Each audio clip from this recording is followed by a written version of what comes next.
ஒன்றிய அரசு மாநில அரசுகளை அப்படியே கொஞ்சம் கொஞ்சமாக நசுக்குகின்ற ஒரு வேலை திட்டம் பயங்கரமாக நடைபெற்றுக் கொண்டிருக்கிறது. எதிர்காலம் விபரீதமாகி விடுமோ என்ற அச்சத்தை தருகிறது. அதனால்தான் ஒரே நாடு ஒரே தேர்தல், ஒரே கலாச்சாரம் ஒரே மதம் என்று அவர்கள் இந்த திட்டத்தை கொண்டு வந்து தேர்தல் எல்லா இடங்களுக்கும் ஒரே நாளில் தான் தேர்தல், ஒரே தடவை தான் தேர்தல். ஊராட்சி அமைப்புகளுக்கும் தேர்தல், அதே தினத்திலே தான் சட்டமன்றத்திற்கும் தேர்தல், அதே நாளில் தான் நாடாளுமன்றத்துக்கும் தேர்தல் என்றவர்கள் அறிவித்திருப்பது ஒரு தொலைநோக்கு மோசமான திட்டத்தை மனதிலே வைத்துக் கொண்டு நரேந்திர மோடி பிரதமர் அவர்கள் இதை செயல்படுத்த நினைக்கிறார். அவர் தனக்கு இவ்வளவு வாக்குகள் வந்தது, நாம் ஏன் அமெரிக்க குடியரசுத் தலைவரை போல, ருசிய குடியரசுத் தலைவரை போல நாம் குடியரசுத் தலைவர் ஆகக்கூடாதா என்ற எண்ணம் அவருடைய உள்ளத்திலே பொதிந்து கிடக்கிறது என்பதை நான் உணர்ந்த காரணத்தினால் தான் சொல்கிறேன். ஒரே தேர்தல் என்று வைத்து விட்டால் வேட்பாளரை வைத்துத்தானே ஓட்டு, அப்படித்தானே பிற கூட்டாட்சிகளிலே நடைபெறுகிறது. தான் ஒரு வேட்பாளராக அதிபர் வேட்பாளராக ஆகிவிட வேண்டும் என்றால் அரசியல் சட்டத்தினுடைய அடித்தளத்தையே மாற்றி அந்த அடித்தளத்தினுடைய பிரியாம்பிளிலே குறிக்கோளிலே என்னென்ன கருத்துக்கள் சொல்லப்பட்டதோ அதை அது சமூக ரீதியாகட்டும் மதச்சார்பின்மையாகட்டும் கூட்டாட்சி கொள்கையாகட்டும் அவையெல்லாம் இந்த பிரியாம்பிளிலே இருந்து எடுக்க வேண்டும் என்று திட்டமிட்டிருக்கிறார்கள். அதனால் தான் அவர்கள் ஒரே நாளில் தேர்தல் என்றால் சரி, எல்லா இடங்களிலும் ஒரே நாளிலே தேர்தல் நடக்கிறது. ஒரு 6 மாதம் கழித்து 8 மாதம் கழித்து நாடாளுமன்றம் கவிழ்ந்து விடுகிறது, பெரும்பான்மை இழந்து. அப்படியானால் மீண்டும் அத்தனை மாநிலங்களுக்கும் நாடாளுமன்றத்துக்கும் சேர்த்து மீண்டும் ஒரு தேர்தலை நடத்துவார்களா? அல்லது 3 மாநிலங்களிலே ஆட்சி கலைந்து விட்டது, பெரும்பான்மை இழந்தோ கட்சியில் ஒரு கட்சியிலிருந்து இன்னொரு கட்சிக்கு மாறி போவதனாலோ தாவி போவதனாலோ அங்கே மாநில அரசுகள் கலைக்கப்பட்டால் அப்பொழுதும் நாடாளுமன்றத்துக்கு சேர்த்து தேர்தல் வைப்பார்களா? ஆக நடைமுறையிலே இது சாத்தியமற்றது நம்மை இந்தியாவை பொறுத்த மட்டிலே. ஏனென்றால் India is a multi national state. இது பல தேசிய இனங்களை கொண்ட உபகண்டம். இதை நான் நாடாளுமன்றத்திலே பேசுகிற பொழுதே வடபுலத்து எம்பிக்கள் இப்படி பேசக்கூடாது, பல தேசிய இனங்கள் இங்கு இருப்பதாக எப்படி சொல்லலாம், ஒரே தேசிய இனம் இந்திய தேசிய இனம் தான் இருக்கிறது என்று சொன்னபோது கிடையாது. தமிழ் தேசிய இனம் இருக்கிறது, தெலுங்கு தேசிய இனம் இருக்கிறது, வங்க தேசிய இனம் இருக்கிறது.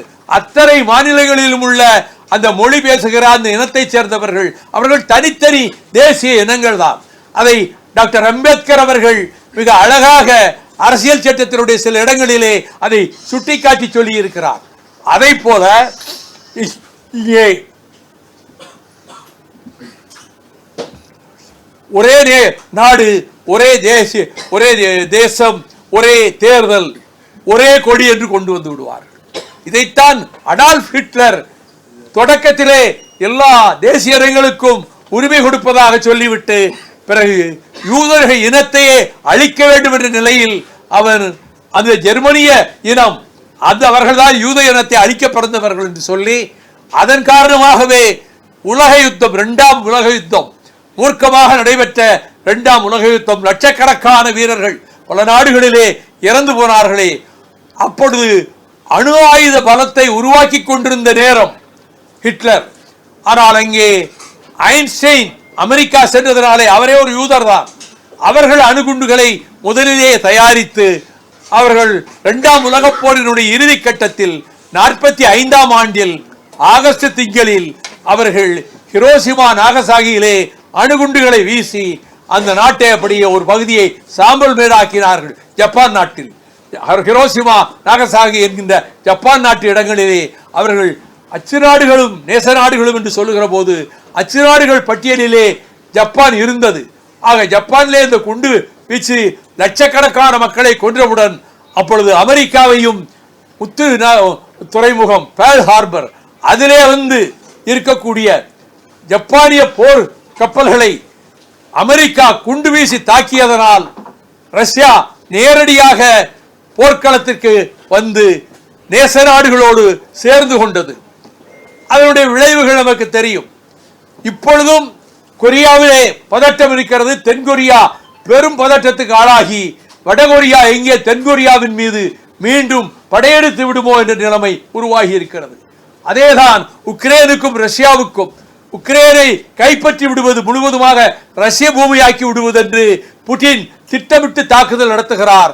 ஆனால் உக்ரைன் வீரர்கள் உலக போரிலேயே சோவியத் யூனியனை பாதுகாத்து தந்தவர்கள். அவர்கள் எதிர்த்து போராடுகிறார்கள். ஓராண்டுக்கு மேல் ஆயிற்று. எவ்வளவு ஆயுத பலம் கொண்டு ரஷ்யா தாக்கினாலும் அதை தாக்கு பிடிக்கக்கூடிய அளவுக்கு உணர்ச்சியுள்ள வீரர்களாக உக்ரைனில் இருக்கிறார்கள். வல்லரசு நாடுகளிலே சில நாடுகள் உக்ரைனுக்கு ஆதரவும் கொடுக்கின்றன, ஆயுதங்களும் கொடுக்கின்றன. இப்படிப்பட்ட நேரத்தில் தான் இஸ்ரேல் பக்கத்திலே இருக்கக்கூடிய சிரியாவின் மீதும் லெபனான் மீதும் குண்டுகள் வீச ஆரம்பித்தது. அவர்கள் பதிலுக்கு இஸ்ரேல் வீரர்கள் எங்கே இருக்கிறார்களோ அங்கே தாக்குதல் ஆரம்பித்தார்கள். ஆக பதட்டமான சூழ்நிலை உலகத்திலே போர் பூமியிலே உருவாகி இருக்கக்கூடிய இந்த நேரத்தில் இந்தியாவிலே ஜனநாயகம் காப்பாற்றப்படுமா என்ற கேள்வி எழுந்திருக்கிறது. அங்கே ஒரு நாடுகளையே அழித்து விடுவார்களோ என்கிற அளவுக்கு போர் சூழ்நிலை ஏற்படுகிற போது இந்தியாவிலே இருக்கக்கூடிய பெரிய ஜனநாயக நாடு உலகத்தில் இங்கே எப்படி என்றால் ஃபர்ஸ்ட் கம்ஸ் ஃபர்ஸ்ட் ஓட்டு பார்க்கும் போது யாருக்கு அதிக எம்எல்ஏக்கள் இருக்கிறார்களோ அவர்கள் அந்த மாநிலத்தினுடைய ஆட்சி பொறுப்பை ஏற்பார்கள். இந்த முறை பிரான்சிலே கிடையாது, இந்த முறை ஆஸ்திரேலியாவிலே கிடையாது. ஆகவே இந்த திட்டத்தின்படி அவர்கள் இந்தியாவினுடைய ஜனநாயகத்தை காப்பாற்ற வேண்டுமானால் மதச்சார்பின்மையை பாதுகாத்தாலுடைய, கூட்டாட்சி தத்துவம் கூட்டாட்சி கொள்கை வெற்றி பெற்றாலுடைய, டாக்டர் அம்பேத்கர் அவர்களே சொன்னார், அதை பாதுகாக்க முடியாமல் போய்விடும். அவர் என்ன சொன்னார் என்றால், ஜெஃபர்சன் சொன்ன அந்த மேற்கோளை எடுத்து அரசியல் நிர்ணய சபையினுடைய இறுதி கூட்டத்தில் அந்த அரசியல் நிர்ணய சட்டத்தினுடைய வரைவை கொடுக்கிற போது அவர் சொன்னது, அதாவது ஒரு ஜெஃபர்சன் சொன்னார், ஒரு தலைமுறை என்பது ஒரு இனம், ஒவ்வொரு தலைமுறைக்கும் அரசியல் சட்டம் மாறுவதற்கான சூழ்நிலை உருவாக்கப்பட வேண்டும். ஆக ஒவ்வொரு தலைமுறையும் ஒரு தேசிய இனம். அவர் சொல்வது ஒவ்வொரு தலைமுறையும் மாற்ற வேண்டிய அவசியம் ஏற்படும். இவையெல்லாம் இறுதி நாளிலே அவர் அரசியல் சட்டத்தை முடித்து வைக்கக்கூடிய அந்த காலகட்டத்தில் டாக்டர் அம்பேத்கர் அவர்கள் இதை அருமையாக சொன்னார்கள். டாக்டர் அம்பேத்கரை நாங்கள் தானே இந்திய நாடாளுமன்ற மைய மண்டபத்திலே படத்தை திறந்து வைத்தோம் என்று புதிய தலைமுறையினுடைய நேர்பட பேசு நிகழ்ச்சியிலே நான் தவறாமல் பார்க்கக்கூடியவர். அதிலே ஒருவர் பேசுகிறார், பிஜேபி ஆதரவாளர். அந்த பேச்சுவார்த்தையிலே நாங்கள் தானே அம்பேத்கருக்கு பாராளுமன்றத்திலே படத்தை திறந்தோம், அம்பேத்கரை பற்றி பேச மற்றவர்களுக்கு என்ன யோகியதை இருக்கிறது என்று அவர் வாதிட்டார். எனக்கு தூக்கி வாரி போட்டது. காரணம், 1985 டிசம்பர் மாதம் நான் நாடாளுமன்ற மாநிலங்களவையில் பேசும்போது சமூக நீதியை நிலைநாட்ட வேண்டும் என்று சொன்னால் பாபா சாஹேப் டாக்டர் அம்பேத்கர் திருவுருவ படத்தையும் அறிவாசான் தந்தை பெரியார் படத்தையும் பாராளுமன்ற மைய மண்டபத்தில் சென்ட்ரல் ஹாலில் அதை திறக்க வேண்டும் என்று நான் சொன்னேன். அந்த படங்களை திறந்தால் தான் நாம் சமூக நீதியை ஆதரிக்கிறோம் என்று அர்த்தம் என்று.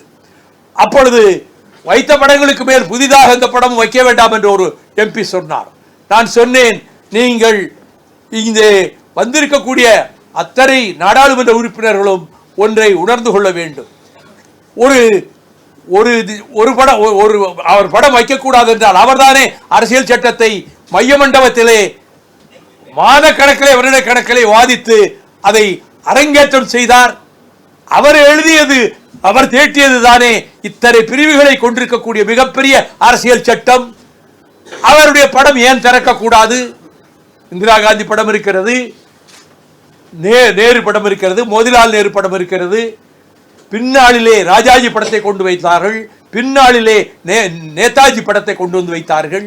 தாதாபாய் நவ்ரோஜி, சித்தரஞ்சன் தாஸ், பாலகங்காதர திலகர், என்று இவ்வளவு படங்களும் இருக்கிறது. அம்பேத்கர் படத்தை வைத்தால் இந்த பாராளுமன்றம் தீட்டுப்பட்டு விடுமா என்று அவர்களை பார்த்து கேட்டேன். ஒவ்வொரு வருடமும் நான் கேட்டபொழுது அதை யாரும் செவிமடுக்கவில்லை. ஆனால் 1989 இறுதி பருவத்தில் ஆட்சியிலே ஒரு தலைகீழ் மாற்றம் ஏற்பட்டு விஸ்வநாத் பிரதாப் சிங் பிரதமரான பிறகு, அவர் தலைமை அமைச்சரான பிறகு, நான் அவரிடத்திலே நேரிலே அவர் வீட்டுக்கு அடிக்கடி செல்வேன். இந்த டாக்டர் அம்பேத்கர் படம் இன்னும் திறக்காமல் இருக்கிறது. அது அவர்கள் இதற்கு முன்பு ஆட்சியில் இருந்தவர்கள் திறக்கவில்லை. நீங்கள் அதை திறந்து வைத்து அந்த பெருமையும் புகழும் உங்களுக்கு சேர வேண்டும், நீங்கள் சமூக நீதியை காக்கிறீர்கள் என்று சொன்னவுடன் ஏற்றுக்கொண்டார். ஏற்றுக்கொண்டு 1990 பிப்ரவரியிலே அவர் அந்த மத்திய மண்டபத்தில் டாக்டர் அம்பேத்கருடைய படத்தை திறந்து வைத்த பொழுது நான் நன்றி தெரிவித்து, இந்திய நாடும் குறிப்பாக ஒடுக்கப்பட்ட மக்களும் ஜனநாயகத்திலே அக்கறை உள்ளவர்களும் விபி சிங்குக்கு கடமைப்பட்டிருக்கிறார்கள். அவர்தான் டாக்டர் அம்பேத்கர் படத்தை மைய மண்டபத்திலே திறந்து வைத்தார் என்று சொன்னேன். ஆக நேர்பட பேசுகிற பிஜேபி காரர்கள் அவர்கள் இன்னும் எங்கோ இருந்து கொண்டு கற்பனையிலே பேசிக் கொண்டிருக்கிறார்கள். அம்பேத்கர் படத்தை திறக்கவே விடாமல் தடுத்தது பிஜேபி, அதற்கு பிறகு திறந்து வைத்தது விபி சிங். அப்படிப்பட்ட அம்பேத்கருடைய கருத்துக்களை ஏற்றுக்கொள்வதானால் சமூக நீதி, மதச்சார்பின்மையையும் கூட்டாட்சி தத்துவத்தையும் ஏற்றுக்கொள்ள வேண்டும். இந்திய தேர்தல் முறை எப்படி இருக்கிறது என்றால் ஃபர்ஸ்ட் கம்ஸ் ஃபர்ஸ்ட். அது யாருக்கு அதிக இடங்கள் கிடைக்கிறதோ அவர்கள் ஆட்சிக்கு வர வேண்டும். ஒரு மாநிலமாகட்டும் மத்திய அரசாகட்டும், இதுதான் இப்பொழுது இருக்கக்கூடிய நடைமுறை. ஆனால் பாரதிய ஜனதா கட்சியின் தலைமையிலே இருக்கக்கூடிய அந்த கூட்டணி, அது கூட்டணி பேர்தானே தவிர அந்த கூட்டணி கூட்டத்தை நரேந்திர மோடி கூட்டவே இல்லை.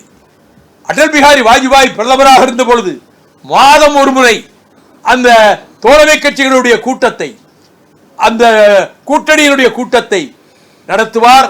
எல்லோரையும் பேச விடுவார். எல்லா கருத்துக்களும் அங்கே மோதத்தான் செய்யும். பொடா சட்டம் வந்தபோது நானும் முரசொலி மாறன் அவர்களும் தான் கடுமையாக எதிர்த்தோம். டாக்டர் ஃபரூக் அப்துல்லாவும் சேர்ந்து எதிர்த்தார். மற்றவர்கள் யாரும் எதிர்க்கவில்லை. ஆனால் அத்வானி அவர்கள் எப்படியும் இந்த பொட்டாவை கொண்டு வராமல் நாங்கள் இந்த நாட்டிலே பயங்கரவாதத்தை ஒழிக்க முடியாது, பொடாவை கொண்டு வருவோம் என்ற போது மாறன் சொன்னார், முன்பு இப்படித்தான் மிசாவை கொண்டு வந்த போது இது எந்த கட்சியையும் பாதிக்காது என்று சொன்னீர்கள். முதல் பலி திராவிட முன்னேற்ற கழக ஆட்சிதான். அந்த மிசா கொண்டு வந்ததனாலே அது ஏற்பட்டது.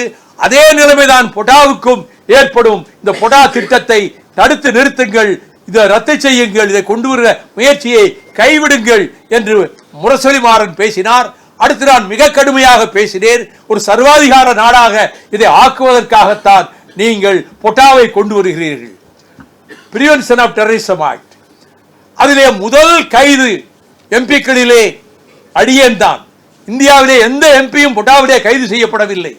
ஒரே ஒரு எம்பி தான், அது தமிழ்நாட்டை சேர்ந்த நான் தான் கைது செய்யப்பட்டேன்.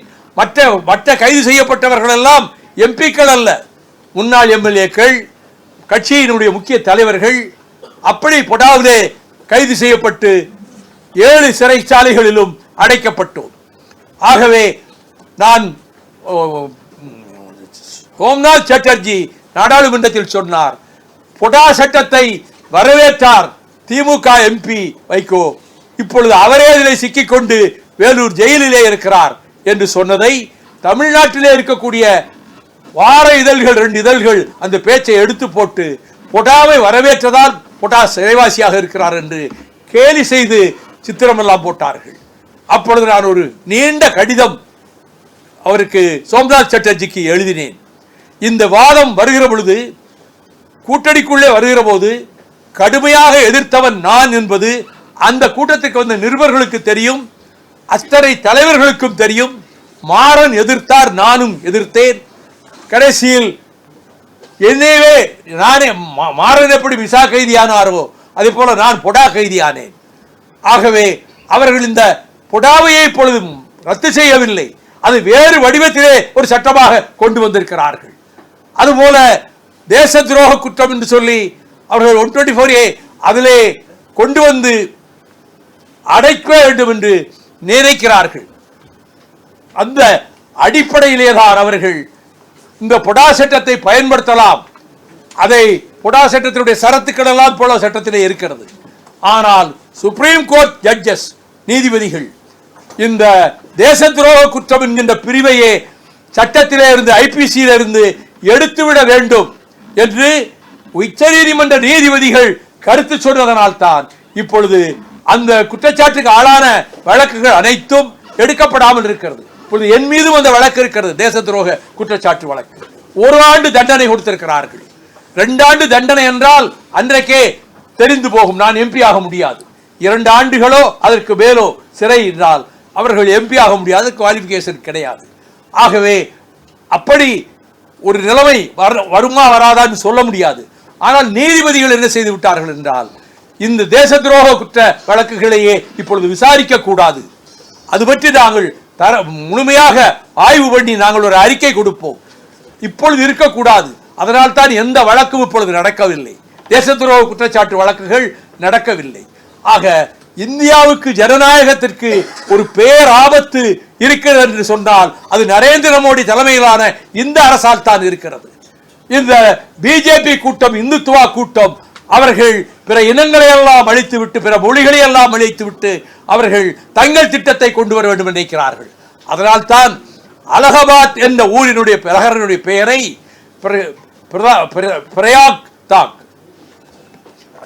பிரயாக்ராஜ் என்று பெயர் சூட்டி இருக்கிறார்கள். அலகாபாத் அல்ல, பிரயாக்ராஜ். அங்கே 2022 பிப்ரவரியிலே ஒரு மாநாடு கூட்டினார்கள். இந்துத்துவா சக்திகள், சனாதன சக்திகள், RSS சேர்ந்து ஒரு மாநாடு கூட்டினார்கள். தர்ம சன்சத் என்று அந்த மாநாட்டுக்கு பேர் வைத்தார்கள். 3 நாள் அந்த மாநாடு நடந்து அவர்கள் தீர்மானங்களை நிறைவேற்றி ஒரு பிரகடனத்தை வெளியிட்டார்கள்.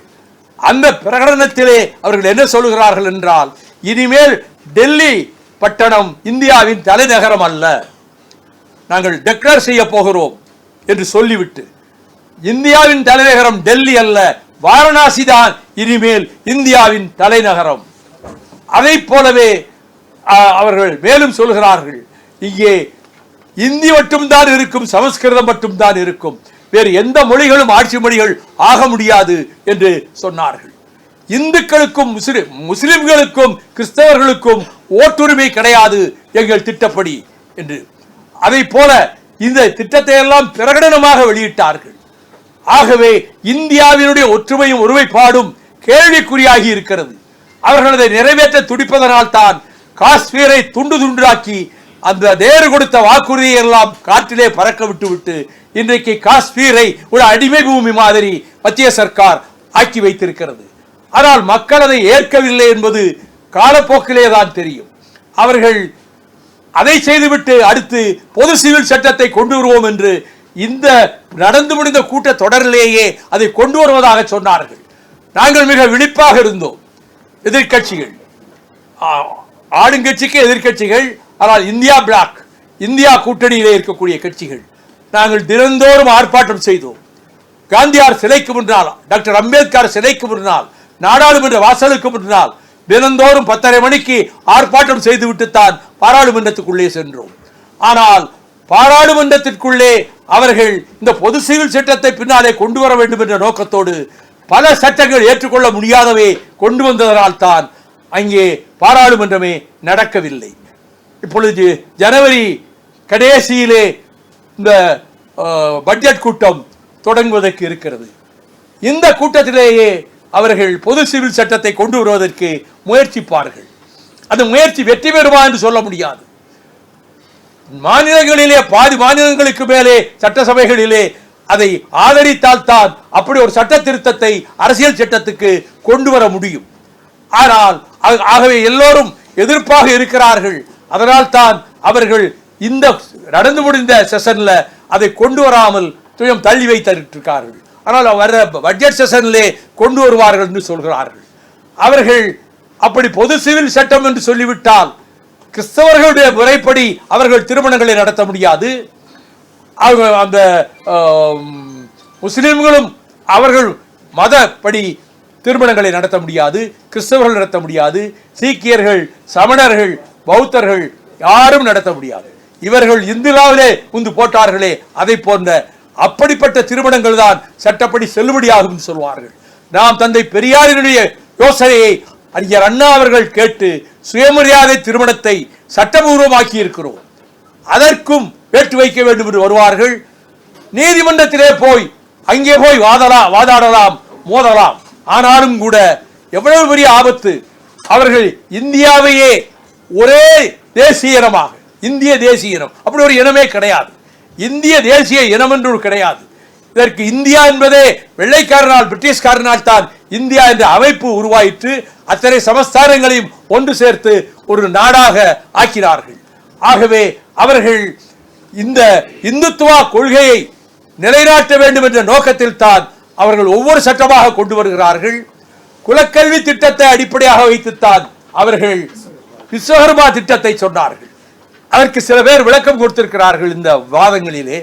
ஏற்கனவே வீடுகளிலே செய்கிற வேலையைத்தானே நாங்கள் செய்ய சொல்கிறோம் என்று. அப்படி அல்ல.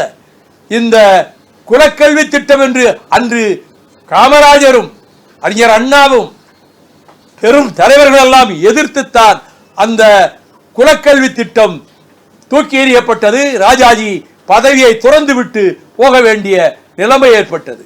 இப்பொழுது இவர்கள் சொல்லுகிற இந்த திட்டத்தின்படி ஒருவர் தன்னுடைய வேலையை, பாரம்பரிய வேலையை செய்ய வேண்டும்.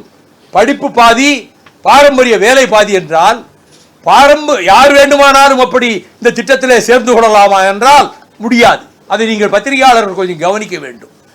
இதற்கு முன்பு அந்த பாரம்பரியத்திலே 2-3 தலைவர்களுக்கு முன்னாலே அந்த வேலை செய்திருந்தால் தான் அவர்கள் அந்த பணியிலே சேர முடியும். அவருடைய அப்பாவோ தாத்தாவோ அவர்களுக்கு முப்பாட்டனோ அந்த தொழில் செய்திருந்தால் தான் அந்த தொழிலை செய்ய முடியும். அதனால் தான் இது குலக்கல்வி திட்டம் என்று எதிர்க்கட்சிகள் எல்லாம் சொல்கிறோம். அது வரக்கூடாது.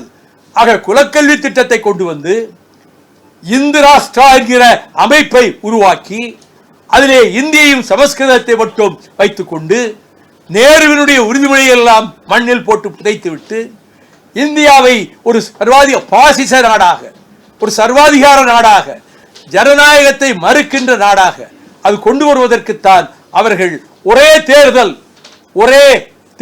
ஒரே நாடு என்கிறார்கள். இது எப்படி சாத்தியமாகும்? குழப்பம்தான் மிஞ்சும்.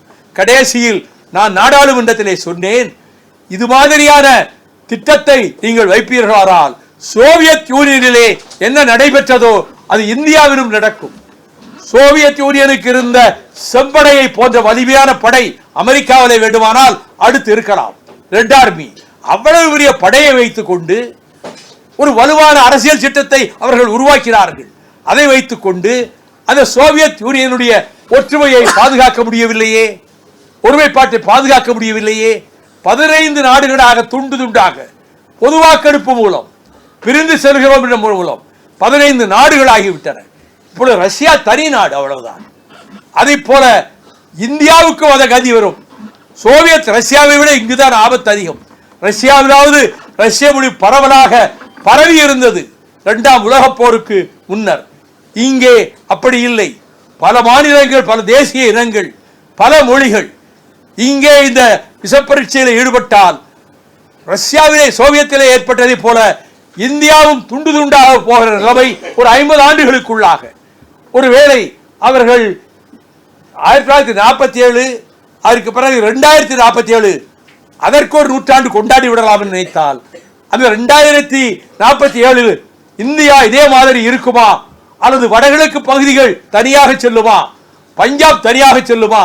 தென் மாநிலங்கள், திராவிட பூமியைச் சேர்ந்த தென் மாநிலங்கள் தனியாக போகுமா என்ற கேள்விகளை இப்பொழுதே அரசியல் சட்டத்தை பற்றி ஆய்வு செய்கிறவர்கள் சொல்லிக் கொண்டிருக்கிறார்கள். ஆகவே இந்திய ஜனநாயகத்திற்கு பெரும் ஆபத்து ஏற்பட்டிருக்கக்கூடிய இந்த நேரத்தில் நம்முடைய முதலமைச்சர் தளபதி ஸ்டாலின் அவர்களுடைய பெருமுயற்சியாலும் அங்கே வடபுலத்திலே ராகுல் காந்தி அவர்களுடைய பெருமுயற்சியினாலும் அவர்கள் இந்தியா பிளாக் என்பதை ஏற்படுத்த முனைந்து பல கட்சிகளும் அதிலே ஒன்று சேர்ந்து இந்தியா பிளாக் என்ற அமைப்பை 5 கூட்டங்கள் நடத்தியாகிவிட்டது. வெற்றிகரமாக நடந்தது. அதிலே முழுக்க இவர்கள் ஜெயிக்க முடியாது என்று மோடியும் அவர் உள்துறை அமைச்சரும் சொல்லிக் கொண்டிருந்தார்கள். ஆனால் அந்த முதல் தேர்தலில், நாடாளுமன்ற தேர்தலில் தமிழ்நாட்டை பொறுத்தமட்டில், பாண்டிச்சேரி டெல்லியினுடைய யூனியன் பிரதேசம், தமிழ்நாட்டை பொறுத்தமட்டில் எல்லா இடங்களிலும் இந்த அணிதான், இந்தியா பிளாக் அணி, திமுக அணிதான் வெற்றி பெற்றது. திமுக தான் வெற்றி பெற்றது அத்தனை இடங்களிலும். இப்பொழுது வரப்போகிற தேர்தல், அது அடுத்து எப்பொழுது இவர்கள் தேர்தல் கொண்டு வந்தாலும் அதே ரிசல்ட் தான் வரும். போன தடவை 400 இடங்களை நாங்கள் கைப்பற்றுவோம் என்று ஒன்றிய அரசை நடத்துகிற பிஜேபி சொன்னது. நாங்கள் வரப்போகிற தேர்தலில் 400 நாடாளுமன்ற உறுப்பினர்களை பெறுவோம் என்று. ஆனால் என்ன நடந்தது? சுற்றி சுற்றி வந்தார் நரேந்திர மோடி இந்தியாவை, பல மாநிலங்களை. 250 இடங்கள் தான் அவர்கள் வெற்றி பெற முடிந்தது. எதிர்க்கட்சிகளும் கூட எல்லோரும் ஒன்று சேர்ந்து ஒரு பலமான அணியாக உருவாகவில்லை, ஓரளவு உருவாகி இருந்தது. இனி எதிர்காலத்திலே அப்படி எல்லா எதிர்க்கட்சிகளும் ஒன்று சேர்ந்து நிற்கிற போது இவர்கள் நினைக்கிற இந்த 250 இடங்கள் கூட வராது. நாடாளுமன்றத்திலே 200க்கு கீழே தான் பிஜேபி அணியினுடைய மொத்த ஆதரவே கிடைக்கும். பிஜேபியினுடைய அணி, பிஜேபி மட்டுமல்ல, பிஜேபியோட கூட சேர்ந்திருக்க கட்சிகள். இப்பொழுது சந்திரபாபு நாயுடுவும் ஒரிசாவினுடைய முதல்வரும் அவர்கள் ஆதரித்துக் கொண்டிருக்கிறார்கள். ஆனால் வரப்போகிற தேர்தலில் தமிழ்நாட்டில் என்ன நடக்கும் என்பதுதான் உங்கள் மனதிலே விஸ்வரூபம் எடுத்துக் கொண்டிருக்கிறது. நீங்கள் பின்னாலே வரப்போகிற பார்லிமெண்ட் எலெக்ஷனை சொல்கிறீர்கள். சட்டசபை தேர்தலிலே என்ன முடிவு வரும்? அவர்கள் நான் சொல்கிறேன், தளபதி ஸ்டாலின் முதலமைச்சர் அவர் சொன்னார், 200 எங்கள் இலக்கு, ஆனால் எங்கள் இலக்கையும் தாண்டி ஜெயிப்போம். 200க்கு மேலான இடங்களிலும் நம்முடைய அணி, திமுக தலைமையிலான இந்த இந்தியா பிளாக் அணி இங்கே தமிழ்நாட்டிலே வெற்றி பெறும் என்று சொன்னார். இப்பொழுது நடந்து முடிந்த தேர்தலில் அத்தனை இடங்களிலும் திமுக தான் நாடாளுமன்ற தேர்தலிலே வெற்றி பெற்றிருக்கிறது. இதே கோணத்தில் ஒருங்கிணைந்து கொண்டு செல்லக்கூடிய மனப்பான்மை மற்ற தலைவர்களிடமும் வந்துவிட்டதனால் மராட்டியம் ஏமாற்றியது அங்கே உட்கட்சி போராட்டங்களினாலே மகாராஷ்டிராவை இழக்க நேரிட்டது. இனி வரப்போகிற தேர்தலில் எதிர்க்கட்சிகள் நல்ல வெற்றி பெறும் என்பதோடு தமிழ்நாட்டிலே 2026 நடைபெறுகிற சட்டமன்ற தேர்தல், அந்த சட்டமன்ற தேர்தலில் திமுக தலைமையிலான அணிதான் 200 இடங்களுக்கு மேல் வெற்றி பெறும். இதை இலக்காகவே முதலமைச்சர் அவர்கள் சொல்லியிருக்கிறார்கள். நாங்கள் ஒற்றுமையாக இருக்கிறோம். திமுக கூட்டணியில் இருக்கக்கூடிய கட்சிகளில் எந்த விரிசலும் இல்லை, எந்த நெருடலும் இல்லை. நல்ல ஒருங்கிணைப்பு மனப்பான்மை இருக்கிறது, கூட்டு மனப்பான்மை இருக்கிறது.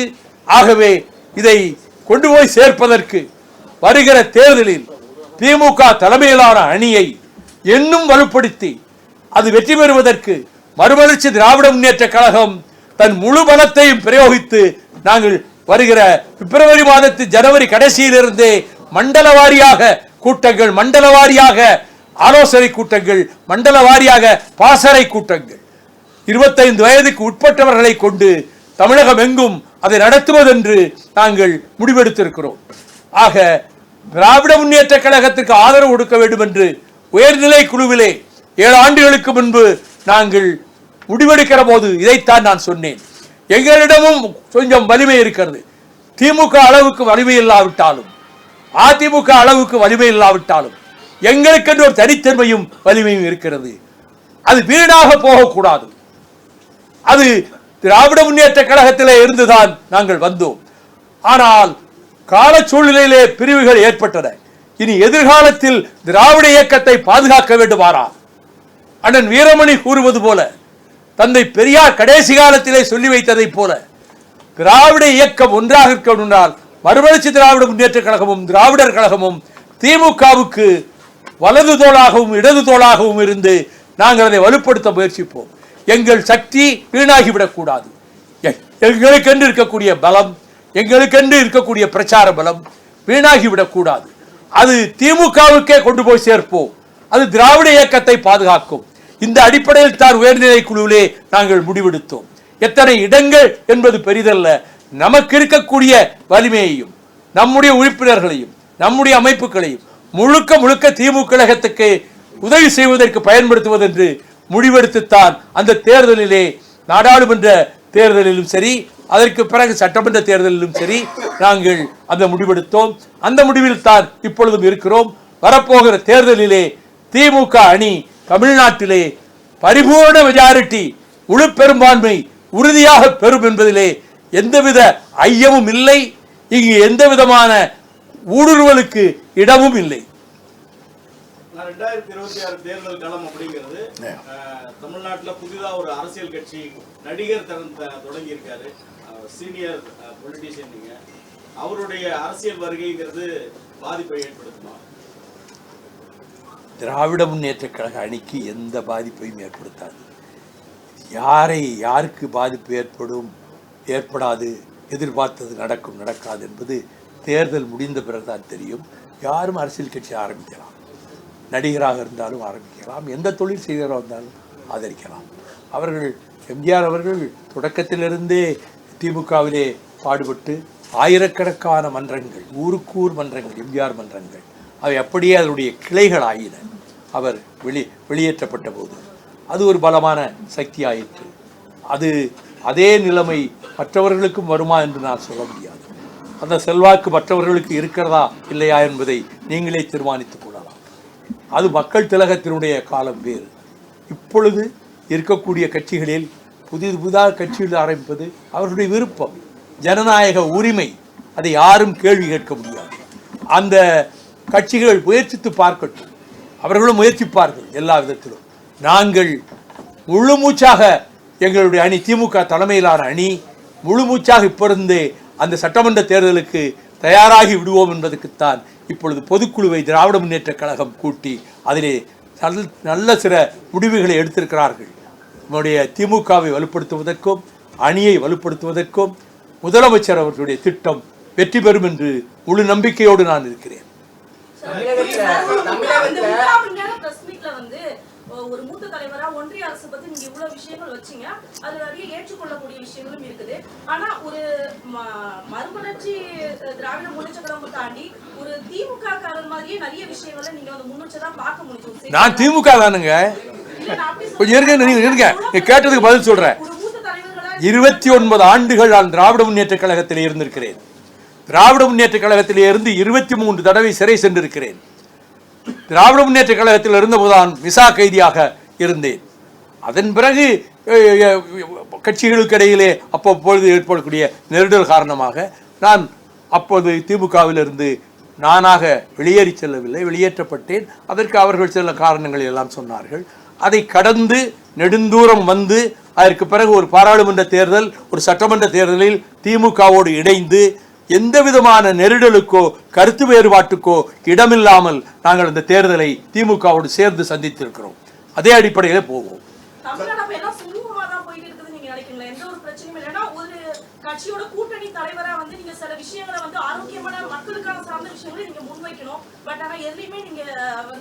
தமிழ்நாட்டில் மக்களுக்கான விஷயங்களை முன்னெடுத்து சென்று போராடிய கட்சி மறுமலர்ச்சி திமுக. ஸ்டெர்லைட் என்ற காலை இங்கே வருகிறது என்ற போது அந்த ஆலை வரக்கூடாது என்று 96 தொடக்கத்தில் இருந்து உண்ணாவிரதங்கள், நடைபயணங்கள், ஆர்ப்பாட்டங்கள், மறியல் என்று ஒரு கட்டம் வரை நடத்திவிட்டு வந்தபோது 2 தொழிலாளர்கள் ஒரு நாள் இரவிலே அந்த ஸ்டெர்லைட் கம்பெனியிலே இறந்து போனார்கள். அந்த இயந்திர விபத்தினாலே உடனே ஸ்டெர்லைட் நிர்வாகம் காவல்துறையிடம் போய் வைகோ விடுதலை புலிகளை இங்கே கொண்டு வந்து குண்டு வைத்து விட்டார், அதனால் 2 பேர் இறந்து போனார்கள் என்று அவர் பகிரங்கமான அறிக்கை விட்டு எல்லா பேப்பர்லையும் வந்தது. ஆனால் அப்பொழுது எஸ்பியாக இருந்தவர் ஜாங்கிட். அவருக்கு எனக்கு அவ்வளோ பழக்கம் கிடையாது. ஜாங்கிட் உடனே பிரஸை கூப்பிட்டாரு. இங்கே விடுதலை புலிகள் யாரும் வரவில்லை, எந்திரத்திலே இருந்த கோளாறு காரணமாக அந்த 2 தொழிலாளர்கள் இறந்தார்கள், இதிலே அவர்கள் மீது பழி போடுவது மிகவும் அபாண்டமான பழி என்று அவர் தெளிவாக சொல்லிவிட்டார். அப்பொழுதுதான் நான் நினைத்தேன், இனி இதே முறையிலே நம் மீது குற்றச்சாட்டு கொண்டே வருவார்கள், ஏதாவது ஒரு காரணம் கிடைக்காதா என்று. நாம் இனி நீதிமன்றத்தின் கதவுகளை தட்டுவோம் என்று நான் உயர் நீதிமன்றத்திலே ரிட் மனு தாக்கல் செய்தேன். 7-8 வருடங்கள் நானே போய் வாதாடினேன். கடைசியிலே இந்த உயர் நீதிமன்றம் ஸ்டெர்லைட்டை நிரந்தரமாக மூடுவது என்று அறிக்கையிட்டது. அப்படி அவர்கள் அறிக்கையிட்ட நேரத்தில் அப்பொழுது அதிமுகவினுடைய முதலமைச்சராக ஜெயலலிதா அவர்கள் இருந்தார்கள். அவர்கள் அதற்கு பிறகு ஸ்டெர்லைட்டுக்கு பெரிய எதிர்ப்பு இப்பதான் தூத்துக்குடியில் உருவாகி இருக்குன்னு நினைச்சிட்டு அவங்களும் அதை எதிர்ப்பதாக சொன்னார்கள். ஆனால் கடைசி வாய்தாவிலே சுப்ரீம் கோர்ட்டிலே அந்த தீர்ப்பு கொடுப்பதற்கு முன்னால் போட்ட வாய்தாவிலே நான் எடுத்து வைத்த கருத்தை வைத்து சுப்ரீம் கோர்ட் ஜட்ஜ் சொன்னார், இங்கே வந்திருக்கக்கூடிய பப்ளிக் ஸ்பெஷல் ப்ராசிக்யூட்டர் அவங்களுக்கு அவர் முழுக்க ஸ்டெர்லைட்டை ஆதரித்து பேசினார், ஸ்டெர்லைட் தான் வேண்டும் என்று பேசினார்.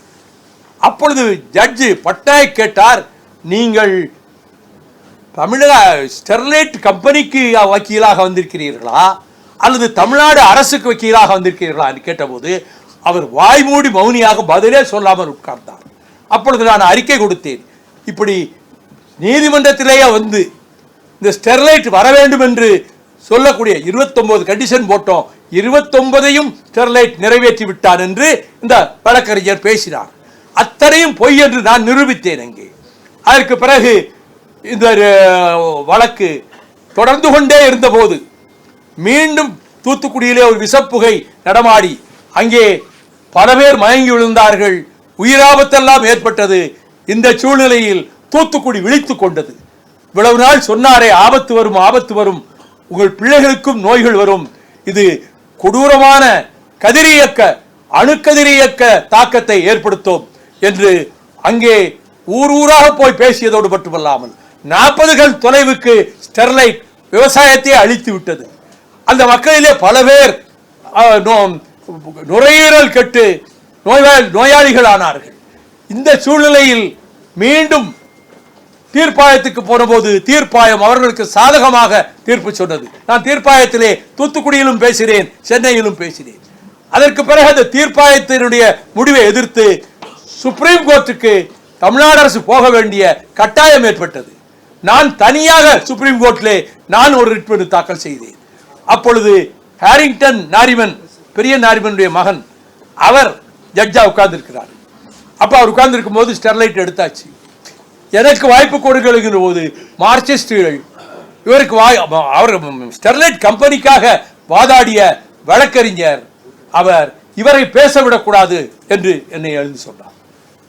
கம்யூனிஸ்டுகள் பேசட்டும், மற்றவர்கள் பேசட்டும், வைகோவை இங்கே நீங்கள் பேசவிடக்கூடாது என்று. ஏன் என்று ஜட்ஜி கேட்டார். அவர் பழைய கதைகளை எல்லாம் மகாராஷ்டிரா கதை, இந்த கதை, அந்த கதைன்னு தேவையில்லாத புள்ளி விவரங்களை கொண்டு வந்து இங்கே கொடுப்பார், நீங்க அவரை நீங்க எடுக்கக்கூடாது என்றார். ஆனால் அந்த நீதிபதி என்னதான் அவருடைய வாதத்தை அங்க கேட்கணும். அதனால mister Vaiko you can come and ப்ரொசீடுன்னாரு. நான் போய் முன்னர் செலவு நின்றுட்டு சொன்ன பேச ஆரம்பிக்கும் போது கொஞ்சம் பதட்டமாக இருக்குது. இங்கே பெரிய வக்கீல்கள், பெரிய சிங்கப்புலி கரடி எல்லாம் இங்கே பெரிய வக்கீல்கள் இருக்காங்க, எல்லாரும் ஸ்டெர்லைட்டை ஆதரித்து வந்து பேசிட்டு இருக்காங்க. நான் ஸ்டெர்லைட் கூடாதுன்னு சொல்கிறதுக்கு நல்ல பாயிண்ட்ஸ் இருக்குது, அதை நிரல்படுத்தி சொல்கிறதுக்கு எனக்கு நேரம் நீங்கள் கொடுக்கணும், கொஞ்சம் நர்வஸாக இருக்கேன் அப்படின்னு. Mister, you are not nervous, you have made us nervous. நீங்கள் எங்கள் நர்வஸ் ஆகிட்டு நீங்கள் அங்கே பேசுகிறீங்க. நான் பேசினேன், அதில் கன்வின்ஸ் ஆகிவிட்டான். அப்பொழுதுதான் இந்த 16 பேர் சுட்டு கொல்லப்பட்ட அந்த நிகழ்ச்சியும் அதற்கு முன்னால் வந்திருந்தது. 16 பேர் போலீஸ் உதவியோடு சுட்டுக் கொல்லப்பட்டார்கள். போலீசாரே போய் வேட்டையாடுவது போல வேட்டையாடினார்கள். ஒரு 8 வயது 4 வயது குழந்தை இறந்து போனது, 16 வயது மாணவி இறந்து போனாள். இவ்வளவுக்கும் காரணம் இந்த ஸ்டெர்லைட் தான். இந்த ஸ்டெர்லைட்டை மகாராஷ்டிராவில் இருந்து விவசாயிகள் உடைத்து நொறுக்கி அந்த லைசன்ஸ் சரத்பவார் கொடுத்தார். ஆனால் அந்த ஸ்டெர்லைட்டை எதிர்த்து அல்போன்சா மாம்பழம் தயாரிக்கிற அந்த தோட்ட முதலாளிகள் எல்லாரும் தொழிலாளர்களை திரட்டி கொண்டு சென்று கடப்பாறை சம்மட்டியோடு போய் 3 நாள் பட்ட பகலும் ராத்திரியும் அந்த ஸ்டெர்லைட்டை உடைச்சு நொறுக்குனாங்க. சரத்பவார் எந்த போலீஸ் அங்கே போகக்கூடாதுட்டாரு. ஆக அங்கே இருந்து மூட்டை கட்டி கொண்டு லைசன்ஸை ரத்து பண்ணிட்டாரு. கோவாவுக்கு போனாங்க, உள்ள வராதேன்ட்டான் கோவாக்காரன். குஜராத்துக்கு போனாங்க, குஜராத் நல்லா இருக்கிறது உங்களுக்கு பிடிக்கலையா, நாங்கள் இங்கே சேர்க்க மாட்டோம்ட்டாங்க. வேதாந்தா குழுமத்தினுடைய தலைவர் அனில் அகர்வால் இது ஒன்றும் பலிக்காமல் ஜெயலலிதா முதலமைச்சராக இருக்கக்கூடிய தமிழ்நாட்டுக்கு அதை கொண்டு வந்தார். 10 நாளைக்குள்ளே லைசன்ஸ் கொடுத்துட்டாங்க. கொடுத்து அவர்களுடைய ஊக்குவிப்பில் தான் ஸ்டெர்லைட் இயங்கியது.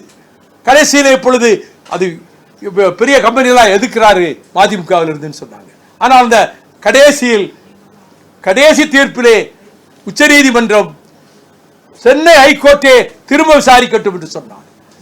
அதிலே சென்னை உயர் நீதிமன்றத்திலே நீதிபதி சிவஞானம் அவர்களும் இன்னொரு சகோதரியும் இந்த பெஞ்சில் 2.5 மணி நேரம் நான் ஆர்கியூ பண்ணேன்.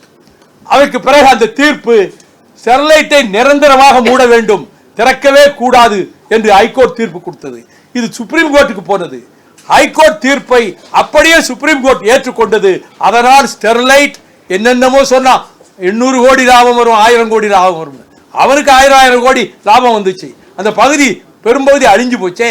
ஆக நாட்டுக்கு, தமிழ்நாட்டுக்கு ஒரு ஆபத்து என்றால் அதை தடுப்பதற்கு மறுமலர்ச்சி திமுக கழகம் பாடுபட்டதை போல புள்ளி விவரங்கள் சொல்ல ஆரம்பித்தால், நெய்வேலி நிலக்கரி நிறுவனம் அது வடநாட்டு முதலாளிகளுக்கு கைமாற இருந்த போது எல்லா மந்திரிகளும் கைவிட்டு விட்டார்கள். ராம்விலாஸ் பாஸ்வானிடம் போறேன், முடிஞ்சு போச்சு, நாளைக்கு அறிவிக்கிறாங்க, கேபினெட்ல கையெழுத்தாயிருச்சுட்டாங்க. நான் உடனே வாஜ்பாய் அவர்களை பார்க்க வேண்டும் என்று கேட்டால் அவர் பார்லிமெண்ட்டுக்கு வரல, வீட்டில் இருக்கிறார், உடம்பு சரியில்லாம. நான் பார்த்தே தீர வேண்டும் சொன்னேன், வர சொல்லிட்டாரு. வைகோ இன்று உங்களை பார்த்தே தீர வேண்டும் என்கிறார். நான் செந்தினது தான் 24 தொழிற்சங்க தலைவருடைய கையெழுத்தோடு வந்து மெமரண்டத்தை கொடுத்திருந்தாரு. இந்த மெமரண்டத்தை கொடுத்தேன் வாஜ்பாயிட்ட. ஸ்டெர்லைட் இது என்எல்சி நெய்வேலி நிலக்கரி நிறுவனம், அதை விற்றுவிடுவது என்று, பங்குகளை விற்றுவிடுவது என்று அவர்கள் முடிவெடுத்ததை தொழிலாளர்கள் எதிர்த்தார்கள். அந்த நெய்வேலி நிலக்கரி நிறுவனத்தை நாங்கள் கொடுத்தோம், எங்கள் மண், எங்கள் ரத்தம் வியர்வையாக ஓடி இருக்கிறது, அது நவரத்தினங்களிலே ஒன்றாக இருக்கிறது. எது? நெய்வேலி நிலக்கரி நிறுவனம். அதை ஏன் வடநாட்டு முதலாளிகளுக்கு நீங்கள் விற்க பார்க்கிறீர்கள்? இதற்காகவா நாங்கள் பாடுபட்டோம்? இந்த ஒரு உதவியாவது நீங்கள் செய்யக்கூடாதா என்று நான் கேட்டேன். அவர் வாஜ்பாய் என் மீது அளவு கடந்த பாசம் கொண்டவர், அது அனைவருக்கும் தெரியும். கொஞ்ச நேரம் யோசித்தார். Yes, NLC will not be privatized. இதை நீங்க நாளைக்கு அறிவிப்பீங்களா? இப்பயே நீங்க பிரஸுக்கு சொல்லிடலாம். அங்கிருந்து தான் ஹிந்து பேப்பருக்கு நான் போன் பண்ணேன். ஹிந்து பேப்பருக்கு போன் பண்ணி பிரைம் மினிஸ்டர் வாக்குறுதி கொடுத்துட்டாரு, இந்த டிஸ்இன்வெஸ்ட்மெண்ட் கிடையாது நெய்வேலி நிலக்கரி நிறுவனத்துக்கு, அதை பங்குகளை விற்க மாட்டார்கள் என்று. அங்கே அந்த வீட்டிலிருந்தே நான் ஹிந்து பேப்பர்ல போட்டேன். ஹிந்து பேப்பர்ல ஃப்ரண்ட் பேஜில் பாக்ஸ் கட்டி அந்த நியூஸை போட்டாங்க. ஆக நெய்வேலி நிலக்கரி நிறுவனத்தை தமிழ்நாட்டினுடைய மக்கள் உரிமையாக ஆக்கி கொடுப்பதற்கு முழுக்க முழுக்க முழுக்க பாடுபட்டு வெற்றி பெற்றது மறுமலர்ச்சி திராவிட முன்னேற்ற கழகம். அதை போல ரெண்டையும் சொல்லிட்டேன். அதை போல நீற்றினோ அது மிக மோசமானது. அது தேனி மாவட்டத்தையே அழித்து இடுக்கி அணை, கேரளக்காரன் அணையையும் நம்முடைய முல்லை பெரியார் அணையையும் அது ஒழித்துவிடும், நொறுக்கிவிடும். 1,00,000 டன் வெடிமருந்தை வைத்துத்தான் அவர்கள் உள்ளே கொண்டு போய் 50 டன் ஒரு காந்த கருவியை வைக்கப் போகிறார்கள். அதை கொண்டு வந்தே தீர்வேன் என்று நரேந்திர மோடி 2 கூட்டத்திலே பேசினார்.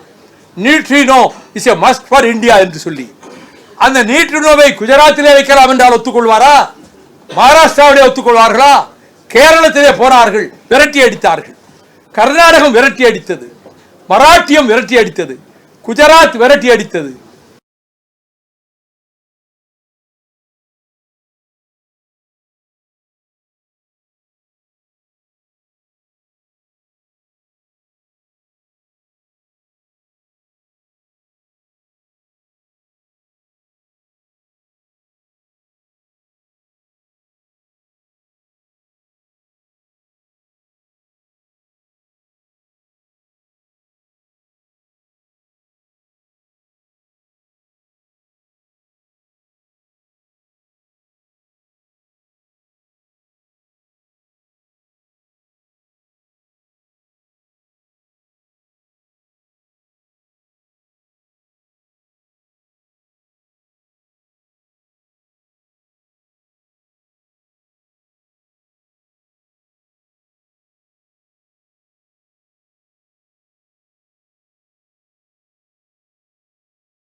இப்போ நியூட்ரோனுக்காக 2 நடைபயணம் போயாச்சு, யாரும் செய்யலை. அப்போ நான் நினச்சேன், நம்ம தீ குளிச்சா அது ஒரு நியூஸ் ஆகும் இல்லை, அப்படியாவது இது எதுக்கிற செய்தி வெளிவரும் இல்லை. அட பைத்தியக்காரா, ஏதோ வழியில் அதை தடுப்பதற்கு பார்ப்போம், அதுக்கு நீ போய் உயிரை கொடுக்க வேண்டுமா என்று சொன்னேன். அதே அதிலிருந்து 1 மாதம் கழித்து என் மனைவியினுடைய அண்ணன் மகன் சரவண சுரேஷ், அருமையான பையன், தேர்தல் காலங்களில் எனக்கு அவ்வளவு உதவியாக இருக்கக்கூடியவன், 6 அடி உயரம் இருப்பான். அவன் இந்த பிரச்சனைகளிலே நியூட்ரோனுக்காக அவன் பங்கு வாங்குவதற்கு, அவர் மகனுக்கு பங்குகள் வாங்குவதற்காக வைகோ இப்போ ஒரு நடைபயணம் போட்டிருக்கிறார் என்று அவர்களுடைய இணையதளத்திலே போட்டார்கள். யாருன்னா சொல்ல மாட்டேன், எந்த கட்சியிலாம் உடனே நான் புகாரும் கொடுத்தேன். ஆனால் அதற்குள் அந்த பையனை ஆஸ்பத்திரியில் செத்த 3வது நாள் அவனும் இறந்து போனது போல சரவண சுரேஷும் இறந்து போனான். என் குடும்பமே ஒரு உறுப்பினரை தமிழ்நாட்டு நலனுக்காக உயிரோடு கொடுத்திருக்கிறது. அப்படிப்பட்ட வரலாறு இங்கே எந்த தலைவருடைய வீட்டிலும் ஏற்பட்டிருக்க முடியாது. ஆக தமிழ்நாட்டுக்கு தேவையில்லாதவை ஸ்டெர்லைட், நியூட்ரினோ, கூடங்குளம் அணுமின் நிலையத்தை எதிர்த்து 1.5 வருடம் அந்த மீனவர்கள் இடிந்த கரையிலே போராடினார்கள். 3 முறை நான் அந்த உண்ணாவிரதத்திலே போய் கலந்து கொண்டேன். அவர்கள் வழக்கு போட்டதில் இன்னும் 80 வழக்குகள் இருக்கிறது. சுப உதயகுமாரனையும் சேர்த்து எனக்கும் என் மீதும் ஒரு வழக்கு இருக்கிறது கூடங்குளத்திலே. ஆக அந்த வழக்கு இருக்கிறது, அப்படியே எடுக்காம வச்சிருக்கிறாங்க. ஆகவே கூடங்குளம் அணு உலை வரக்கூடாது என்று நாம் சொல்லும் போது இன்னும் 2 அணு உலைகளை கொண்டு வருவோம் என்று நரேந்திர மோடி சொல்லுகிறார். இப்போ இருக்கிறது 4, அதுல 1 தான் இயங்குது. இன்னும் 2 அணு உலைகளை கொண்டு வருவோம் என்று. அணு உலை நரகமாகிவிடும் தென் தமிழ்நாடு. அது பெரிய ஆபத்தாக முடியும். ஜப்பானிலே புகுஷிமாவிலே என்ன நடந்தது, எத்தனை லட்சம் பேர் இறந்தார்கள், அதுக்கே நடக்கும். செர்னோபில், ரஷ்யாவிலே செர்னோபில் அணு நிலையம் எவ்வளவு ஆபத்துக்குள்ளாகி பல்லாயிரக்கணக்கான மக்கள் இறந்தார்கள். அதே நிலைமை தென் மாவட்டங்களிலே தூத்துக்குடியை மையமாக கொண்டு ஏற்படும். அமெரிக்காவிலே 3 மைல் ஐலாண்ட் என்கின்ற அந்த அணு உலை அதுவும் வெடித்து சிதறி அங்கே ஆயிரக்கணக்கான மக்கள் இறந்தார்கள். இப்பொழுது ஐரோப்பா கண்டத்திலே இருக்கக்கூடிய அணு உலைகளை எல்லாம் அவர்கள் மாற்றிவிட்டு நான் கன்வென்ஷனல் எனர்ஜி அதற்கு போயிட்டாங்க. இருக்கிற அணு உலைகளை எல்லாம் மூடுறாங்க. இவர் இன்னும் 2 அணு உலையை நான் எங்க கொண்டு வருவேன், எங்க அதே இடத்துல கூடங்குளத்திலே இன்னும் 2 அணு உலை கொண்டு வருவோம் என்று பிரதமர் சொல்லுகிறார். இந்த ஆட்சியை தூக்கி எறிவதற்கு தமிழர்களுக்கு இதை விட வேற வேலை கிடையாது. அவர்கள் நம்மை குறிவைத்து தாக்குகிறார்கள். இன்னொன்று தெரிந்து கொள்ளுங்கள், இங்கே கப்பல் படைத்தளம் இருக்கிறது திருநெல்வேலியிலே, தென்பகுதியிலே கூடங்குளம் வரப்போகிறது. இப்படிப்பட்ட டேங்க் தொழிற்சாலை இங்கே திருச்சியிலும் துப்பாக்கி தொழிற்சாலை இருக்கிறது. நாளைக்கு ஒரு மோதல் வருகிறது. இப்ப மீனவர்கள் பிரச்சனையில 800 மீனவர்களை கொண்டிருக்கான் சிங்கள ராணுவத்துக்காரன், கடற்படைக்காரன். ஆனால் திசநாயகான்னு போட்ட அதிபராக வந்திருக்கிறாரே, அவர் வெறிபிடித்த மூர்க்கர், ராஜபக்சேயை விட மோசமானவர். அவர் ஜேவிபி கட்சியிலே முக்கிய பொறுப்பிலே இருந்தார்.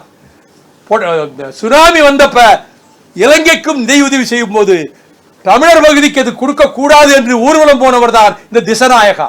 இந்த திசநாயகா இப்பொழுது இந்தியாவுக்கு வந்துவிட்டு போனார். பிரதமரை வெளிவிவகார மந்திரியை சந்தித்து விட்டு போனார். எல்லாரும் ஆஹா நல்ல ஒரு திசநாயகன் வந்திருக்கான், திசை மாறிடும்னாங்க. முந்தா நாள் என்ன செய்தி கொடுத்திருக்கிறார்கள் தெரியுமா?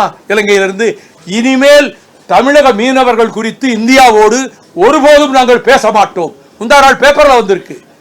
அப்ப பேச்சுவார்த்தைக்கு அவன் தயாரில்லைன்னு சொல்லிட்டான். இன்னும் மீனவர்கள் கொல்லப்படுவார்கள். நேற்று முந்தா நாள் கூட போய் அடிச்சிருக்கிறாங்க. ஆகவே தமிழகத்தை ஒரு காலனி நாடாக, ஒரு அடிமை நாடாக டெல்லி கருதுகிறது என்பதற்கு தான் இதெல்லாம் உதாரணம். ஆக தமிழகத்தினுடைய நலன்களை, பொதுமக்கள் நலனை பாதுகாப்பதில் மறுமலர்ச்சி திமுக கழகம் முத்திரை பதித்திருக்கிறது, உத்தரவாதம் பெற்றிருக்கிறது. கேரளமும் இப்பொழுது இந்த நீட்டோவை எதிர்ப்பதற்கு தயாராகி கொண்டிருக்கிறது. நான் இப்பொழுது இருக்கிற பினராயி விஜயனையும் 2 முறை போய் பார்த்தேன். அதற்கு முன்பு இருந்த ஒமன் சாண்டி அவரை 2 முறை போய் பார்த்தேன். அதற்கு முன்பு இருந்த அச்சுதானந்தனை 2 முறை போய் பார்த்தேன். எங்க முல்லைப்பெரியார் மட்டும் இடியாது, இடுக்கி இடிஞ்சு போயிடும். இவங்க இந்த நியூட்ரினோவை கொண்டு வந்தாங்க. அவங்க ஒத்துக்கிட்டாங்க. 2-3 விஞ்ஞானிகளையும் கூப்பிட்டு வச்சு பேசுறாங்க. அங்கே இந்த அம்பரப்பர் மலையில தான் இதை வைக்க போறாங்க நியூட்ரினோவை. அதிலிருந்து 2 கிலோமீட்டர் தொலைவிலேயே மதிகட்டான் சோலை ஆரம்பிக்கிறது. மதிகட்டான் சோலை என்பது கேரளாவை சேர்ந்தது. 2 கிலோமீட்டர்லேயே ஆரம்பிக்கிறது. அது மட்டுமல்ல, நீங்கள் யுனிவர்சல் ஹெரிட்டேஜ் உள்ள இடங்கள்ல ஒரு புல்ல கூட திரும்பி பிடுங்கி போடக்கூடாதுன்னு ரூல் வச்சிருக்கிறான். இது மேற்கு தொடர்ச்சி மலை அப்படி ஹெரிட்டேஜ் உள்ள இடம் என்று அங்கே ஐநா மன்றத்திலே குறித்து வைத்திருக்கிறார்கள். அதை நான் ஏற்கனவே அந்த பிரச்சனையை எழுப்பியிருக்கிறேன் நீதிமன்றத்திலும். அப்படி அந்த விதத்திலே அவர்கள் அங்கே கொண்டு போய் இதை வைப்பது என்று சொன்னால் அது ஐநா சபையினுடைய தீர்மானத்துக்கு விரோதமானதாகும். ஆகவே எதிர்ப்பது என்பதிலே உறுதியாக இருக்கிறோம். அந்த இனி மேலும் அவர்கள் கொண்டு வர வேண்டும் என்று மோடி துடித்து கொண்டிருக்கிறார். நான் ஸ்டே வாங்கி 3.5 வருஷம் ஆச்சு ஹைகோர்ட்ல. இந்த நியூட்ரினோவுக்கு ஸ்டே வாங்கி நான் தான் ஆர்கியூ பண்ணேன். எனக்கு அஜ்மல் கான் ஹெல்ப் பண்ணாரு, பாயிண்ட்ஸ் எடுத்து கொடுத்தாரு. வாதம் பண்ணுவதற்குரிய வழிமுறைகளிலே அவர் எனக்கு பயிற்சி கொடுத்தார். அந்த விவாதத்துக்கு பிறகுதான் ஹைகோர்ட்ல தமிழ்நாட்டினுடைய ஒப்புதல் இல்லாமல் பொல்யூஷன் கண்ட்ரோல் போர்டினுடைய அனுமதி இல்லாமல் இதை ஒன்றும் செய்ய முடியாது, அந்த ஃபேக்டரிக்குள்ளே யாரும் நுழையக்கூடாது, அந்த நியூட்ரினோ வளாகத்துக்குள்ளேயே அப்படின்னு சொல்லி 3.5 வருஷம் ஆச்சு. ஆக 3.5 ஆண்டு காலமாக பிரதமர் சொன்ன திட்டத்தை தடுத்து நிறுத்தி வைக்கக்கூடிய அந்த தகுதி எனக்கு இருந்தது. செய்திருக்கிறேன், சேவை செய்திருக்கிறேன். பொது வாழ்வுக்கு வந்ததனால் இவையெல்லாம் செய்ய முடிந்தது. தமிழ்நாட்டினுடைய நலன்களை பாதுகாக்க முடிந்தது. அந்த வகையில் தொடர்ந்து தமிழ்நாட்டுக்கு எந்த பிரச்சனையெல்லாம் ஆபத்து வருகிறதோ அதை தடுப்பதற்கு மறுமலர்ச்சி திராவிட முன்னேற்ற கழகம் முதல் படையணியாக இருந்து செயல்படும் என்பதிலே தமிழக மக்களுக்கே நம்பிக்கை இருக்கிறது.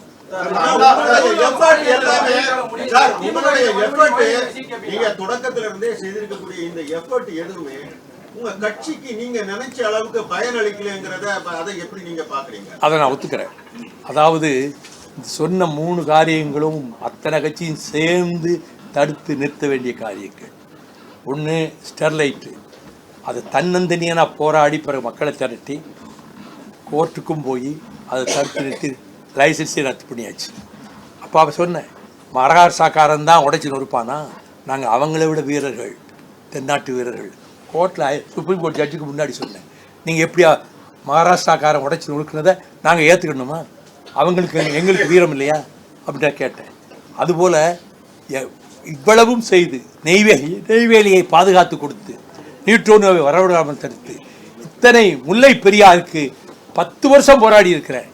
10 உண்ணாவிரதம், 3 நடைபயணம், 10 லட்சம் பேரை திரட்டணும் ஒரு கட்டத்தில். ஆக முல்லை பெரியாரை பாதுகாத்ததற்கும் மறுமலர்ச்சி திமுக தான் காரணம். இவற்றையெல்லாம் கொண்டு போய் மக்களிடம் சேர்ப்பதற்குரிய ஊடக வசதியோ மக்களிடம் கொண்டு போய் சேர்ப்பதற்குரிய பத்திரிகையாளர்கள் பலமோ எனக்கு எங்கள் கட்சிக்கு கொடுக்கப்படவில்லை. அன்னன்னைக்கு செய்தி போடுவாங்க. அந்த பலம் இல்லாதனால எங்களுக்கு அந்த ஓட்டு கிடைக்கல. இந்த ஓட்டுக்காக நான் செய்யலை, நம்ம கடமையை செய்யணும். கட்சி ஆரம்பித்தோம், கட்சிக்கு என்ன கொள்கைகள்னு சொன்னோம். ஆக தமிழகத்தை பாதுகாக்க வேண்டுமானால் இந்தந்த ஆபத்துக்கள் வரும்போது அதை எதிர்த்து நின்று போராடுகிற இயக்கம் மறுமலர்ச்சி திமுக என்பது படித்த நண்பர்களுக்கும் இது பற்றி தெரிந்த நண்பர்களுக்கும் தெரியுமே தவிர பாமர மக்கள் மனதில் இதை கொண்டு போய் சேர்க்கக்கூடிய அளவுக்கு எங்களிடம் பிரச்சார வலிமை இல்லை. சார், அண்ணா பல்கலைக்கழக பாலியல் வன்கொடுமை விவகாரத்துல போராடுற கட்சிகள் காவல்துறை கைது செய்யறாங்க, அறவழியில போராட்டம் செய்ய விட மாட்டாங்கன்னு சொல்லிட்டு சீமானும் குற்றம் சுமத்துறது எப்படி பாக்குறீங்க? அந்த கற்பழிப்பு சம்பவம் ஒரு கோரமான கொடூரமான சம்பவம். அதிலே ஈடுபட்டவர்களுக்கு ஐபிசியில் இருக்கக்கூடிய உயர்பட்ச தண்டனை கொடுக்கப்பட வேண்டும் என்பதுதான் எங்கள் கட்சியினுடைய கருத்தாகும். அதுபோல் அவர் எதிர்த்தார். நேற்று ஆர்ப்பாட்டத்துக்கு போனார். அவரை பிற்பகலிலே கைது செய்து மாலையிலே விட்டு விட்டார்கள். அவர் ஒன்றும் செய்யாமல் போயிருந்தால் செய்தியை பெரிய வந்திருக்காரு. அவங்களே கைது செஞ்சு அவங்களே விட்டாங்க. எல்லா பத்திரிகைகளையும் ஊடகத்திலும் செய்தி ஒரு எதிர்ப்புங்கிறத அவர் நிலைநாட்டுறதுக்கு அது பயன்பட்டுருக்கு. சார், இப்ப துண்டறிக்கை கூட கொடுக்க முடியல. துண்டறிக்கை கொடுத்தா கூட சர்வாதிகாரமா கைது பண்றாங்கன்னு சொல்றாங்க. இப்ப உங்க கூட்டணி கட்சியில இருக்க கம்யூனிஸ்ட் கட்சி தலைவர் பாலகிருஷ்ணனே ஒரு அறிக்கை கொடுத்திருக்காரு. ஜனநாயகத்துல அடிப்படை உரிமை போராட்டம் பண்றதோ அரசு நோக்கி கேள்வி எழுப்புறது, அதுவே கூட இந்த ஆட்சியில இல்ல அப்படின்னு சொல்லி ட்விட்டர் பக்கத்துல போட்டிருக்காரு.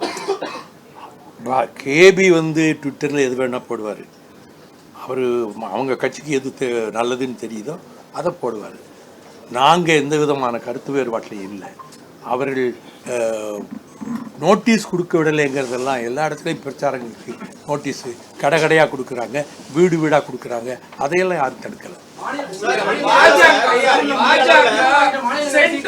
எவ்வளவுதான் பிரஷர் மற்ற ஸ்டேட்ஸ்க்கு இதெல்லாம் கொடுத்திருந்தாலும் இங்க ஸ்டேட்லயும் திமுகவை இங்க இருந்து ஆட்சியில இருந்து இறக்குற வரைக்கும் நான் போராடுவேன் அப்படின்னு இங்க இருக்கிற மாநில தலைவரும் அது இல்லாம செப்பலும் அது வரைக்கும் நான் உயிரோடு இருக்கிற வரைக்கும் அது நடக்க விட மாட்டேன் நானும் சொல்லுவேன். அம்மாதிரி இந்த அரசை கவிழ்க்கவோ இந்த அரசை கட்சியை தேர்தலில் தோற்கடிக்கவோ முடியாத வகையில் நானும் எங்கள் தோழர்களும் கடுமையாக போராடுவோம். மக்கள் மனப்பான்மை நான் அறிந்து வைத்திருக்கிறேன், ஒவ்வொரு இடங்களிலே பார்க்கிறேன். எதிர்ப்பு என்பது மிகச் சிறிய அளவிலே தான் இருக்கிறது, அதை பெரிதுபடுத்துகிறார்கள். மக்களிடத்திலே நல்ல ஆதரவு இருக்கிறது. சிறந்த திட்டங்களை அவர் நிறைவேற்றி கொண்டு வருகிறார். அதுவும் மிகவும் தன்னம்பிக்கையோடு, பொறுமையோடு, ஆத்திரப்பட்டு எதுவும் சொல்லாமல் அவர் தளபதி ஸ்டாலின் அவர்கள், முதலமைச்சர் அவர்கள் மிக கவனமாகவும் மிக ஜாக்கிரதையாகவும் ஆட்சியை நடத்தி கொண்டு போகிறார். அதனால இவங்க யார் எந்த கட்சி ஆரம்பித்தாலும் சரி, எந்த கூட்டணி வச்சாலும் சரி, திமுக அணியை தோற்கடிக்க முடியாது. புதிய தலைமுறை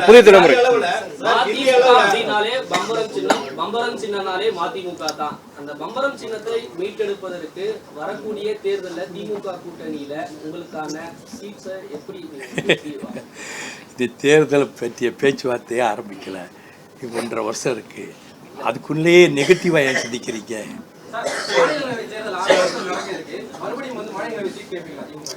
எது நான் எதுவும் கேட்க மாட்டேன் சார். இந்திய அளவில் மாற்றத்தை கொண்டு வருவதற்கு, அகில இந்திய அரசியலில் மாற்றத்தை கொண்டு வருவதற்கு நிச்சயமாக ராகுல் காந்தியால் முடியாது. ஆகவே நான் தலைமை ஏற்பதற்கு திருமதி மம்தா பானர்ஜி தன்னை முன்மொழிந்திருக்கிறார். அவருக்கு திரு சரத்பவார் அவருடைய கருத்தை வழிமொழிந்திருக்கிறார். இதை நீங்கள் எப்படி பார்க்கிறீங்க?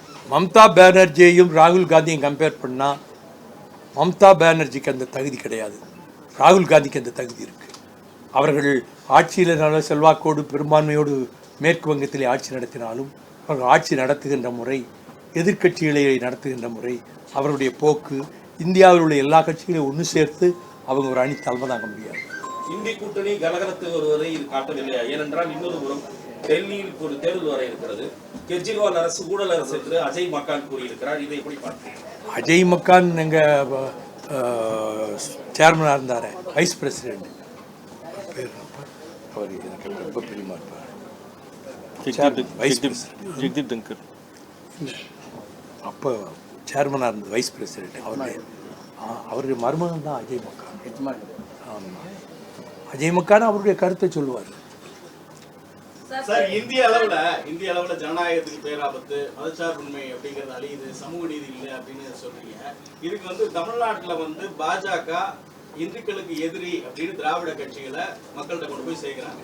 திமுக ஒரு இடத்துல இந்துக்களுக்கு நாங்க எதிரி இல்லைன்னு சொன்னாலும் மதிமுக போன்ற சுயமரியாதை கொள்கைகளை உயர்த்தி பிடிக்கிற கட்சி பெரியாரும் வேண்டும் பெருமாளும் வேண்டும் அப்படிங்கிற நிலைக்கு போறது ஏன்? நீங்கள் நினைக்கிற மாதிரி பிஜேபியோ இந்துத்துவ சக்திகளோ தமிழ்நாட்டில் கால் ஊன முடியாது, அவர்களுக்கு ஆதரவு கிடைக்காது. அவங்க கோயிலுக்கு வர்ற கூட்டத்தை எல்லாம் பார்த்துட்டு இதெல்லாம் நமக்கு ஓட்டா விழுந்துன்னு வச்சுட்டு இருக்காங்க. ஒரு காலம் அது நடக்காது. திமுக அணி முன்னை விட அதிகமான இடங்களில் தான் வெற்றி பெறும்.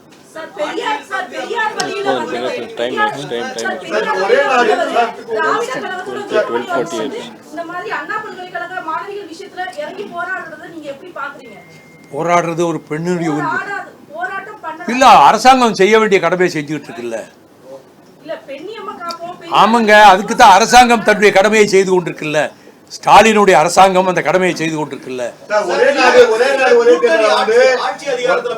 ஒரே தேர்தல் நம்ம இப்ப எதிர்க்கிறோம். ஆனா கருணாநிதி நெஞ்சுக்கு நீதி புத்தகத்துல ஒரே நாடு ஒரே தேர்தல் ஆதரிச்சுள்ளதாக பாஜக தலைவர் அண்ணாமலை சொல்றாரு. அவரே ஆதரிச்சிருக்காரு, கருணாநிதியே ஆதரிச்சிருக்கா சொல்றாரு. அண்ணாமலை சரியா படிக்காம எல்லாத்தையும் அரைகுறையா படிச்சுட்டு ஒவ்வொன்னும் சொல்லி மாட்டிக்கிட்டாங்க.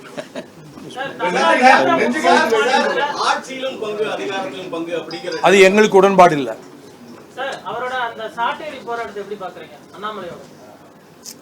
ரசிக்கும்படியா இருந்தது.